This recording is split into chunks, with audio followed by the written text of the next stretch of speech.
And if you've just joined us, Governor Scott has been kind enough to start his day in our studios. He's here to get caught up on Isaac. Not really caught up, you know quite a bit about it, but to see some of the local, get the local flavor, what the emotions that people are feeling, and get ready for a first-hand look at our historic flooding, as the governor just said to us, 1 in 100 years. And the flood victims that we've been talking about all morning, the numbers are just overwhelming. Indeed they are. And Governor, this first question for you, it's not a political thing by any stretch of the imagination, but we know that you have to worry about the entire state. Did you and your administration perhaps wait too long to come down here and see firsthand what's happening with some of these flooded areas? No, if you look what we did, about a week ago I started doing twice-a-day briefings, and I got everybody involved. At the time the RNC was involved because of the Tampa, but RNC and FEMA officials, we have about 250 FEMA officials in the state already because of Tropical Storm Debbie. So I got them involved immediately. Emergency management, statewide, local, every county. So what we've done is we've kept everybody informed with the same, make sure we have the same information. And as you know, we started with worrying about Key West, and fortunately it didn't end up with a hurricane and not much damage, which was positive.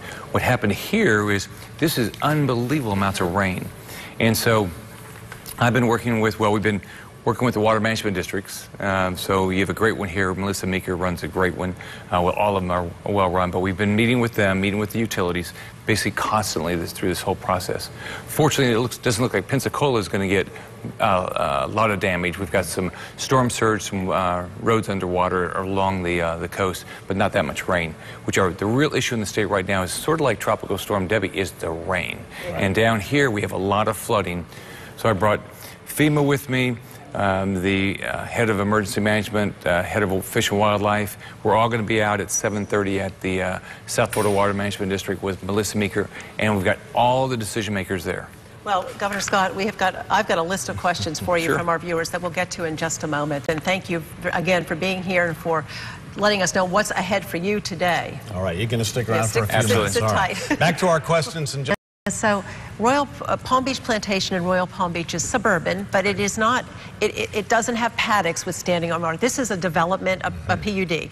And then you've got Deer Run with just so much standing water that people are emailing me saying they cannot get out of their homes and they're running out of food. Kristen and Laurel why can't we get emergency pumps in here? Can the governor come with pumps today to start pumping this water out so they can at least get out of their homes? Because one of the men, John, his father needs dialysis and can't get out of his home in Deer Run.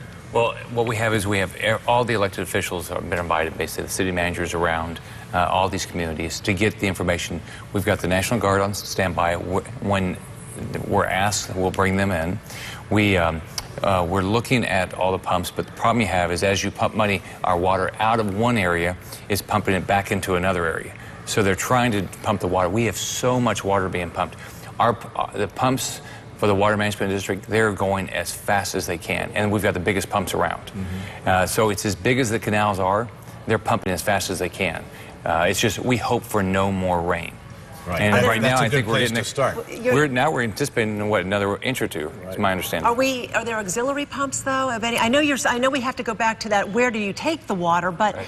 I mean, is there? And is there some place whether there's big pipes laid, emergency? I don't know. But these people, Palm Tree is not going into Deer Run because of the situation. So this man can't get his dialysis. People are stuck. People have water up to their doors, and they're running out of food. And you heard Christina use the word desperate. I mean, there's desperation out there. They are. That's one thing we're going to do at this briefing. We're going to go through exactly where the water is being pumped. But my understanding from talking to the water management districts, every day, is we're pumping water as fast as we can. And our biggest concern is we need no more rain. Right. Stan and Mary want to know if you can declare it a disaster area so they can get some help.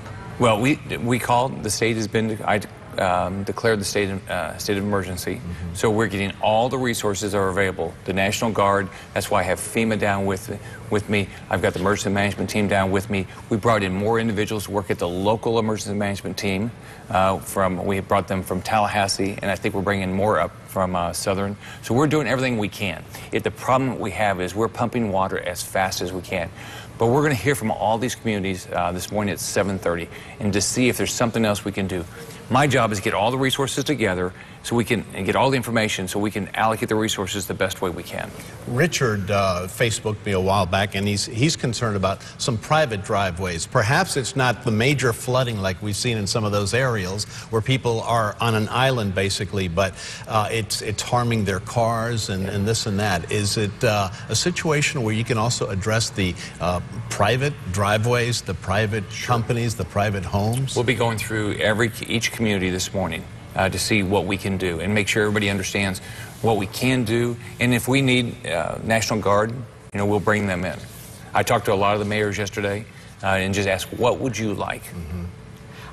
You're going to get the questions because you've got a lot of agencies with you. But I think the pressing question is, how quickly can folks get financial aid if there's disaster? How quickly can you get these people some help? I mean, You've got them all here. It's nice. It's, say, well, it's great, Governor, you've brought all these people. It's great you've come here, that now that you've seen the extent, you came right to our area. These are people who go to work every day. I mean, these people go to work, they've got families, and they're desperate. These aren't, everybody's important. Paycheck. I mean, it's not like they're sitting with a lot of cash in the bank. You feel sorry for them. I mean, how quickly can things get going here once you get here? That's why I brought FEMA down with me. What you have to do to make it work is you've got to have a certain amount of damage per county, it's by the number of people per county, and then statewide.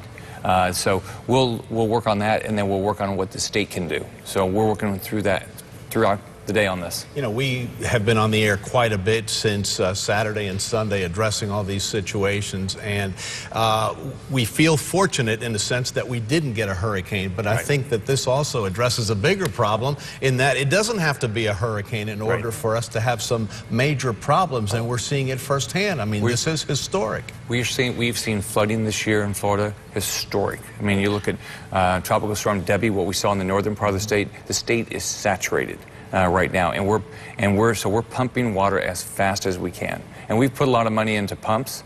We put a lot of money into capital to make sure we have the right pumps. I'm wondering, these are live pictures. I just want you to take note of this while I continue to chat and have a question for you, Governor Scott. This is a live picture. This is the Royal Palm Beach planned PUD. This is a development. This isn't Deer Run, which is a little bit further west, that's got a lot of acreage. Is there something that can be put in place with FEMA to, like, after hurricanes, they set up satellite offices in these areas so people can come and ask questions. People can get streamlined help. They can get pointed in the right direction. Can something be done from the state through FEMA with the state so these people have a place to go to find out what they can get help with, what they can apply for, how much they can get, and how they can work, even questions on insurance, because you have insurance until you need it, and then you call and you just get questions, and wait a minute, I thought I had a policy. Well, I mean, is there anything we can do? This isn't a hurricane. I mean, we didn't have a hurricane. We had the tropical storm, but the damage and what people are going through is of historic proportions. Absolutely. So is there any way that is that being put in place to get this Here's done what for happens. them? As long as we meet the FEMA thresholds, then what they'll do is, like, we have 250 people in the state right now because of Tropical Storm Debbie, and they have offices in the northern part of the state where we had the flooding before. So as long as we meet the threshold, they'll have offices throughout this area. All right. But in the meantime, we've got hotlines. We've got you can call the Office of Insurance Regulation. They're working. Our emergency management is working 24 hours a day. So there's individuals to call right now. Well, I'm continuing to look over here because I'm getting questions. Shirley said, please don't forget us in Okeechobee. I mean, this is widespread. And I think the sooner that you could get the satellite offices set up and they find out they can get help, the better they're going to feel. But I'll tell you, it is a sinking feeling for these people. They're very desperate at this point. I know you've got a long day ahead of you. How long do you anticipate, this continuing like this until people can say, okay, we're out of the woods? You guarantee no more rain? No. Well, that's the problem. The problem is everything I've been told so far is it's going to be coming down through Friday, but that's assuming no more rain and we don't have any other problems. So right now I'm sure it'll take longer than that. Everything always seems to take longer than you think, but that's what we'll have a better feel for when I get everybody together at 7:30. Just to make sure everybody understands what the problems are. I'm doing an aerial tour, and I'll make sure we have all the right people here. And hopefully we can start with no more rain. Hopefully, That would I be know. nice. But right now, I mean, even an inch or two of rain is a problem. Right. They want you to come. I mean, Stan is asking, please make sure he comes to Deer Run. Stan, we don't know when the governor will be flying over your area. He's taking an aerial view, but You'll meet a lot of people today. You're going to meet an awful lot of people. Thank and you. your heart goes out to them. I mean, and you'd like to fix things as fast as you can. It's just everything takes longer than you think. Yeah, it's hard for us because there are people who get up with us every day. They're part of our family. They keep on asking us. Yeah, we feel. And you're here. We This is a good thing. You're here instead of at the convention. Right. So am I going to see you over there? I'm leaving in a couple hours to head to Tampa. I don't know. This is my biggest. This is what I'm focused on the state. Keep everybody safe. Keep everybody alive. And you're hosting a party you can't go to, but the people of Florida are far This is what I more ran on. I ran to be governor of the state. I had to give a speech. Thank you for starting your day with us, Governor Scott. We know it's going to be a long day for you. We appreciate you coming here first. thank you for stopping by. We appreciate it.